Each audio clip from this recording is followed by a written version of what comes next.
শুরুতে আমরা কিছু ডাকাতদেরকে দেখতে পাই যারা একটা মিসাইল ব্যবহার করে সেখানে একটা প্লেনকে ক্রাশ করিয়ে দিয়েছে। এরপর প্লেনের কাছে গিয়ে সেখানে থাকা সব মালামালগুলোকেই সরিয়ে নিচ্ছিল। তখন তাদের মধ্যে একজন লোক প্লেনে থাকা একটা মেয়েকে দেখতে পায়। সে ভেবেছিল যে মেয়েটা হয়তো মারা গিয়েছে, তাই সে মেয়েটার শরীরকে অনেক বাজেভাবেই টাচ করতে শুরু করে। এই মেয়েটার নাম হলো ডমিনিক। তো ওই লোকটা যখন ডমিনিকের শরীরে অনেক খারাপভাবে টাচ করছিল, তখন ডমিনিক জেগে ওঠে ওই লোকটাকে চাকু দিয়ে এমন ভাবে মারে যে সে ওখানেই মারা যায়। এরপর বাইরে এসে গুলি করে আরো একজন ডাকাতকে ওখানে মেরে ফেলে, আর তখন বেঁচে ছিল মাত্র একজন। এরপর ডমিনিক তাকে ভয় দেখিয়ে তারা যেসব জিনিসপত্র বিমান থেকে চুরি করেছিল ওগুলো একটা গাড়িতে উঠিয়ে নেয়। কাজ শেষ করার পর লোকটি তাকে বলে যে আমি তো তোমার সব কথা শুনেছি, তাহলে প্লিজ তুমি আমাকে এখন ছেড়ে দাও। কিন্তু ডমিনিক তখন একটু মুচকি এসে তাকে গুলি করে সেখানে মেরে ফেলে, কারণ সে কোনো শত্রুর ছায়াও রাখতে চায় না। এরপর ডমিনিক ওখান থেকে ডাকাত দলের গাড়িটাকে নিয়ে শহরের মধ্যে চলে আসে। তখন সেখানে একটা লোক ওই গাড়িটাকে দেখে বলে যে আরে এটা তো আমার বন্ধুর গাড়ি, তুমি এটা পেলে কোথায়? কিন্তু ডমিনিক তার কথায় কোনো পাত্তা না দিয়ে জঙ্গলের মধ্যে গাড়িটাকে নিয়ে সেটাকে আগুন ধরে জ্বালিয়ে দেয়, আর তার কাছে যে জিনিসপত্রগুলো ছিল ওগুলো একটা জায়গায় মাটি চাপা দিয়ে দেয়। এরপর ডমিনিক রাতের বেলায় একটা বারে যায় ড্রিঙ্কস করতে। তখন তার সঙ্গে ওলিও নামের একটা ছেলের দেখা হয়। সে ডমিনিককে বলে যে এই জায়গায় বেশি মেয়ে মানুষ আসে না, আর এই জায়গাটা মেয়ে মানুষের জন্য মোটেও সেফ নয়। এরপর ওলিও ডমিনিককে আবার ড্রিঙ্কস করতেও মানা করে, যা দেখে তো ডমিনিক মনে মনে একটু খুশি হয়ে যায়। সে ভাবছিল যে ওলিও হয়তোবা তার সঙ্গে লাইন মারার চেষ্টা করছে। এরপর তারা সেখানে অনেকক্ষণ গল্প করে, আর কিছুটা সময় পার হয়ে যাবার পরে ওলিও ডমিনিককে নিয়ে তার বাড়িতে চলে আসে, আর তারা অনেকটা ঘনিষ্ঠ হয়ে যায়। তো এর পরের দিন সকালবেলায় আমরা দেখতে পাই যে ডমিনিক ওলিওর ঘরেই আছে, আর যেখানে ডমিনিক জানতে পারে যে ওলিও পুলিশে জব করে, আর সে তার বোনের পরিবারের সঙ্গে এখানে থাকে। এরপর ওলিও ডমিনিকের সঙ্গে কিছুক্ষণ কথা বলে পুলিশ স্টেশনে চলে আসে, আর এখানে আসার পর সে তিনজন ব্যক্তির গুলিবিদ্ধ লাশ দেখতে পায়। এরপর যখন ওলিও ওই লাশগুলোকে দেখছিল, তখন তাদের মাঝখানে এক বড় পুলিশ অফিসারের শালার লাশও সে দেখতে পায়। ওই লোকটার নাম হলো হেক্টর। এরপর ওলিও সেখানে থাকা পুলিশদেরকে বলে যে এই শহরে নিশ্চয়ই কোনো টেরোরিস্ট ঢুকেছে। আর এরপর সে আরো জিজ্ঞাসা করে যে ওই প্লেন থেকে আর কিছু পাওয়া যায়নি, বা এই লাশগুলোকে তোমরা যেখানে পেয়েছো সেখান থেকে কোনো এভিডেন্স তোমরা পাওনি? উত্তরে পুলিশরা বলে যে ওখানে কিছু খাবার আর একটা বই ছাড়া আর কিছুই পাওয়া যায়নি। তো এরপরে আমরা ডমিনিককে দেখতে পাই যে হঠাৎ করে মাথা ঘুরে নিচে পড়ে যায়, আর গল্প চলে যায় ফ্ল্যাশব্যাকে, যেখানে ডমিনিক তার এক বন্ধুর সঙ্গে গাড়িতে করে গল্প করতে করতে কোথাও একটা যাচ্ছিল। ঠিক তখনই আবার ডমিনিকের জ্ঞান ফিরে আসে, অর্থাৎ গল্প বর্তমানে চলে আসে। ডমিনিক তখন একটা হাসপাতালে ছিল, যেখানে ডাক্তার তাকে বলছিল যে তোমার এই ঘাতে কিন্তু ইনফেকশন হয়ে গিয়েছে। ডাক্তারের মুখে এমন কথা শুনে কোথায় ডমিনিক একটু চিন্তা করবে তা না, সে ডাক্তারের দিকে এমন ভাবে তাকায় যে ডাক্তার নিজেই ভয় পেয়ে তাকে ঠিক মতো না দেখিয়ে সেখান থেকে চলে যায়। এরপর ডমিনিক বোন ওলিওর বোন পিলোনির কাছে জিজ্ঞাসা করে যে আমার ব্যাগ আর মালামালগুলো কোথায় আছে। পিলোনি তখন বলে যে তুমি টেনশন করো না, তোমার ব্যাগ এবং টাকা পয়সা সব ঠিকঠাক জায়গায় আছে। আর এটা বলেই পলিনি সেখান থেকে চলে যায়। এরপর আমরা দেখতে পাই যে ওলিও কাজ শেষ করে বাড়িতে ফিরে এসেছে, আর আজকে তারা সবাই রাতে একসঙ্গে বসেই খাবার খাচ্ছিল। তখন খাবার টেবিলে ওলিওর বোনের মেয়ে ইলান ডমিনিককে জিজ্ঞাসা করে যে তুমি কোত্থেকে এসেছো, তোমার আসল বাড়ি কোথায়? ডমিনিক তখন বলে যে আমি ইউক্রেন থেকে এসেছি, আর আমি এখানে আমার এক কলম্বিয়ার ফ্রেন্ডের সঙ্গে ঘুরতে এসেছিলাম, কিন্তু আমার বন্ধু আমাকে ধোকা দিয়ে একটা হোটেলে রেখে দিয়ে চলে গিয়েছে, আর তারপর থেকে আমি একাই এখানে আছি। তো খাবার খাওয়ার পর আবার ইলান ডমিনিককে নিয়ে একটু ঘুরতে বের হয়। তখন ইলান ডমিনিককে বলে যে আমার মামা একজন সৎ পুলিশ অফিসার, আর সে এই জীবনে কখনো ঘুষ খায়নি, সে সবসময় ন্যায়ের পথেই থাকে। এদিকে আমরা দেখতে পাই যে পুলিশরা সেখানে দুটো টুরিস্টের উপর অনেক টর্চার করছে, আর এই পুলিশ অফিসার কিন্তু আর কেউ নয়, ওই ডমিনিক প্রথম যাকে মেরেছিল, মানে হেক্টরের দুলাভাই সান্তিয়াগো। সে তাকে জিজ্ঞাসা করছিল যে তোদের দুজনের মধ্যে পাইলটকে, সত্যি করে বল, আর তোদের সঙ্গে কি অন্য কেউ আছে? তখন একটা টুরিস্ট বলে যে স্যার আমি কিচ্ছু জানি না, আমি শুধুমাত্র এখানে ঘুরতে এসেছি। এটা শুনে তো সান্তিয়াগো তার উপর অনেক রেগে যায়, আর তাকে গরম পানির মধ্যেই ফেলে দেয়। এদিকে সবকিছু আবার ওলিও তার ইউনিফর্মে থাকা একটা বাটন ক্যামেরার মাধ্যমে রেকর্ড করে যাচ্ছিল। সে আসলে সান্তিয়াগোর সব অন্যায় কাজ কারবার একদম সহ্য করতে পারছিল না, তাই প্রমাণস্বরূপ এই সবকিছু রেকর্ড করে রাখছিল। তো এদিকে সান্তিয়াগো তখন আরেকজন টুরিস্টকে ওই সেম প্রশ্নটা করে, কিন্তু টুরিস্ট তখন বলে যে স্যার বিশ্বাস করেন আমি কিচ্ছু জানি না, আমাকে প্লিজ ছেড়ে দিন। কিন্তু সান্তিয়াগো তখন তাকেও সেখানে মেরে ফেলে। অন্যদিকে ডমিনিক গিয়েছে একটা গ্যারেজে একটা সেকেন্ড হ্যান্ড গাড়ি কেনার জন্য। সে গ্যারেজের মালিককে বলে যে 24 ঘন্টার মধ্যে আমার গাড়িটাকে পুরোপুরি রেডি চাই, আর বাকি যে টাকাটা আছে ওটা তুমি এই গাড়িটা রেডি হওয়ার পরেই পাবে। তো ওই দিন রাতের বেলায় আবার ওলিওর বাড়িতে আজকে একটা ছোটখাটো পার্টি চলছিল। তখন ডমিনিক সেখানে ড্রিঙ্কস করছিল আর ওলিও তার পাশে বসে ল্যাপটপে টুরিস্টের ভিডিও দেখছিল। ঠিক তখনই কি একটা মনে হতে ওলিও তার ল্যাপটপটা নিয়ে বাসা থেকে বেরিয়ে পড়ে।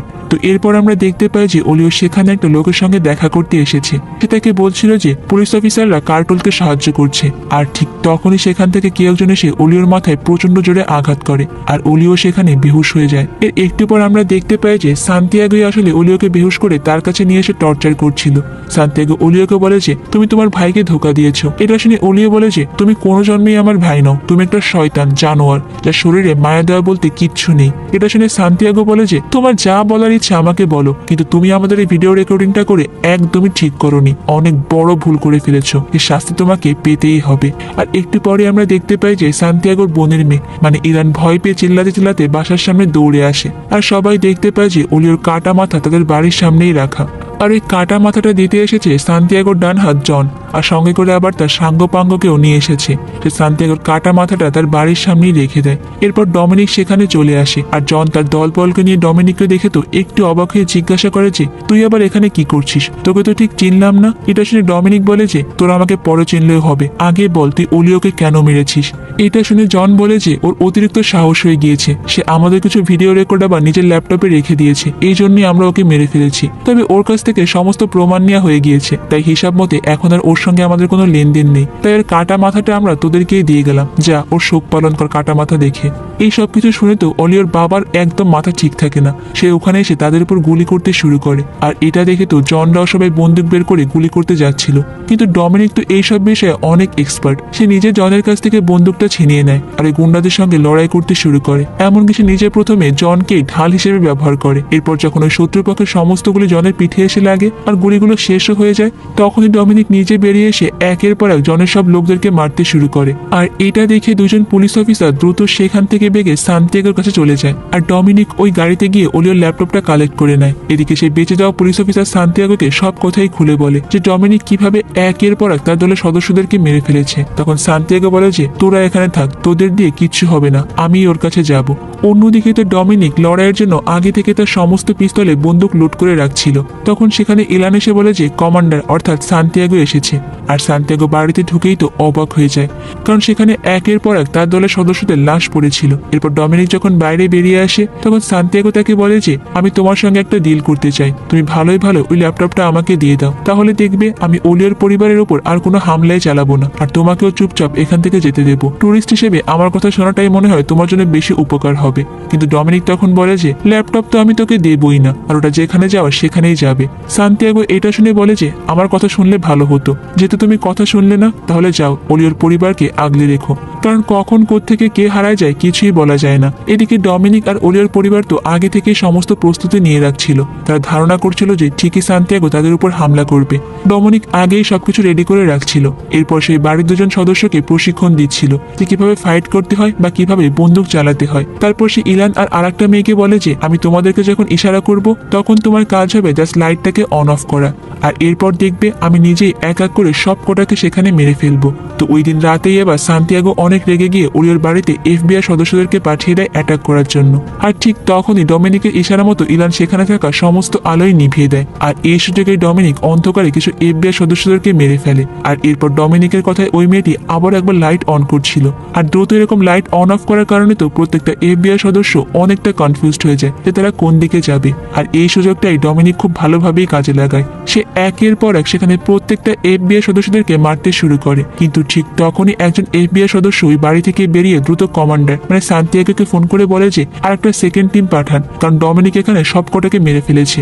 এইটা শুনে তো সান্তিয়াগো দ্রুত সেখানে একটা সেকেন্ড টিম পাঠিয়ে দেয়, কিন্তু ডমিনিকও তো প্রচন্ড চালাক ছিল, তাই সে ওখানে পড়ে থাকা মৃত FBI সদস্যদের সঙ্গেই মরার ভান করে লুকিয়েছিল।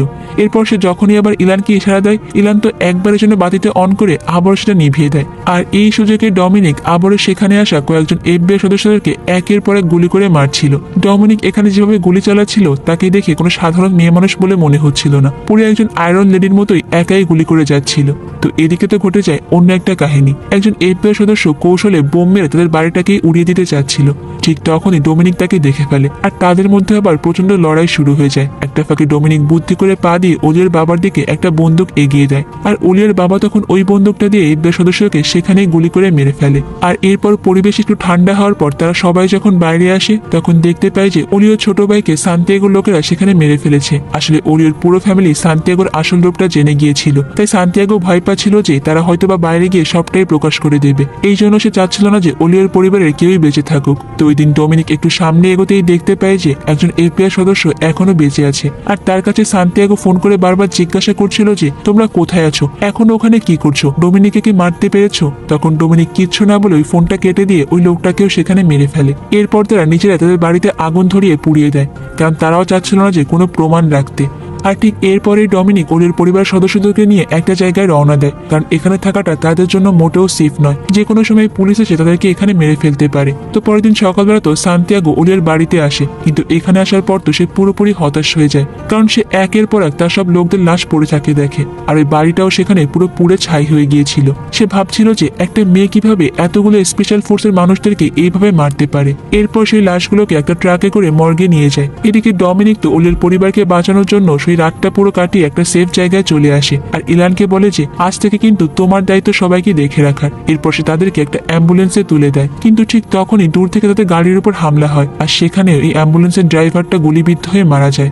ডমিনিক বুঝতে পারে যে এই জায়গাও তাদের জন্য নিরাপদ না, তাই ডমিনিক সঙ্গে সঙ্গে বন্দুক নিয়ে একাই সামনের দিকে এগিয়ে যায়, আর একের পর এক গুলি করতে থাকে। শুরু হয়ে যায় সেখানে পাল্টাপাল্টি এক যুদ্ধ। আর এদিকে ইলান তো ড্রাইভারের সিটে বসে গাড়িটাকে নিয়ে সেখান থেকে পালানোর চেষ্টা করছিল, কিন্তু সে কোনোভাবে গাড়িটাকে স্টার্ট দিতে পারছিল না। আর এতক্ষণে সেখানে ডমিনিকের হাতে একটা গুলিও লেগে যায়, কিন্তু ডমিনিকও তো হার মানার পাত্রী নয়। সে গুলি লাগা হাত নিয়ে লাগাতার শুট করে যাচ্ছিল, আর ডমিনিকের এরকম অসম্ভব সাহসিকতা আর কৌশলের কারণে সেখানে কার্টুলের সমস্ত লোকরাই মারা যায়। ও তোমাদেরকে তো বলতেই ভুলে গিয়েছি, এই লোকগুলোকে আসলে কার্টুলে সেখানে পাঠিয়েছিল। এদিকে অনেকক্ষণ ধরে চেষ্টা করার পর তো ইলান এবার অ্যাম্বুলেন্সটাকে স্টার্ট দিতে পারে, আর তারা সবাই তখন সেখান থেকে প্রায় চলেই যাচ্ছিল, কিন্তু হঠাৎ করে তাদের সামনে একটা মেশিন গানওয়ালা গাড়ি চলে আসে। পলিনি মানে ইলানের মা তো তার ছোট্ট বাচ্চাটাকে নিয়ে অনেক ভয় পাচ্ছিল, কিন্তু ইলান এবার সাহসিকতার সঙ্গে গাড়িটাকে সামনের দিকে এগিয়ে নিয়ে যায়। কিন্তু এই মেশিন গান থেকে ছোড়া গড়িতে অ্যাম্বুলেন্সটা তার ব্যালেন্স হারিয়ে ফেলে পাশের একটা খাদে পড়ে যায়। তাই ইলান এবার অনেক সাহস করে গাড়ি থেকে একটা বন্দুক বের করে ওই মেশিন গানওয়ালা গাড়ির দিকে এগোতে থাকে, আর সেখানে থাকা লোকটাকে গুলি করার চেষ্টা করছিল, কিন্তু মেশিন গানের সামনে তো ইলান কোনো মতে দাঁড়াতে পারে না। তাই একটু পরে ইলান গুলিবিদ্ধ হয়ে সেখানে মারা যায়, আর এই মেশিন গান থেকে ছোড়া গুলির কারণে অ্যাম্বুলেন্সটাও সেখানে বাস্ট হয়ে যায়। আর এই সবকিছু যখন দূর থেকে ডমিনিক দেখতে পায়, সে ছুটতে এদিকেই আসছিল, কিন্তু এতক্ষণে সবকিছু শেষ হয়ে গিয়েছে। ইলানও সেখানে মারা গিয়েছে, এমনকি অ্যাম্বুলেন্সের ভিতরে থাকা তার পুরো পরিবারই অ্যাম্বুলেন্সের সঙ্গেই সেখানে ঝলসে গিয়েছে। এই সবকিছু দেখে তো ডমিনিক প্রচন্ড ভেঙে পড়ে। সে নিজের জীবন বাজি রেখেও কোনো মতে ওলিয়ার পরিবারকে বাঁচাতে পারলো না, তাই সে ওখানে বসে চিৎকার করে কাঁদতে শুরু করে। তো এরপরে দৃশ্য পরিবর্তন হলে আমরা দেখতে পাই যে ডমিনিক ওই সব ভিডিও মিডিয়ার কাছে দিয়ে দিয়েছে, যেখানে সান্তিয়াগোর সমস্ত কুকর্মের প্রমাণ রয়েছে। আর সব থেকে মজার ব্যাপার হলো সান্তিয়াগো নিজের কুকর্মের কথা নিজের ঘরে বসে নিজের টিভিতেই দেখছিল, আর এটা দেখতে পেয়ে তো সে অনেক ভয় পেয়ে যায়। সে একটা নিরাপদ আশ্রয় খুঁজছিল। আর এদিকে আমরা দেখতে পাই গল্পের শুরুতে ডমিনিক যে কাঠের বক্সটা মাটির নিচে লুকিয়ে রেখেছিল সেটা বের করে, আর এই বক্সটা ভরা ছিল সব টাকা আর স্পেশাল সব অস্ত্রশস্ত্র। আর এরপর ডমিনিক তার আসল গেটআপে রেডি হয়ে যায় সান্তিয়াগোর বিরুদ্ধে প্রতিশোধ নেওয়ার জন্য। আর এদিকে সান্তিয়াগো তো ভয় পেয়ে কার্টুলের বাড়িতে আশ্রয় নিতে আসে, কিন্তু তার শেষ রক্ষা আর হয় না। ঠিকই ডমিনিক ওই বাড়িতে ঢুকে তাকে মেরে তার প্রতিশোধটা পূরণ করে। আর আমাদের আজকের এই দুমদুমার অ্যাকশনে ভরপুর মুভির গল্পটাও এখানে শেষ হয়ে যায়। তো বন্ধুরা, আজকের গল্পটা তোমাদের কাছে কেমন লেগেছে সেটা কিন্তু আমাকে কমেন্ট করে অবশ্যই জানাবে। আর ডমিনিককে তোমাদের কাছে কেমন লেগেছে, এরকম সাহসী মেয়ে মানুষকে তোমরা আগে দেখেছো সেটাও কিন্তু আমাকে কমেন্ট করে জানাতে পারো। তো আজ এই পর্যন্তই থাক, দেখা হবে অন্য কোনো সুন্দর মুভির গল্প নিয়ে ভিন্ন কোনো সময়। ততক্ষণ পর্যন্ত তোমরা সবাই অনেক বেশি ভালো থাকবে এবং নিরাপদে থাকবে, আর অবশ্যই তো কুহেলিকার সঙ্গেই থাকবে, তাই না? আল্লাহ হাফেজ।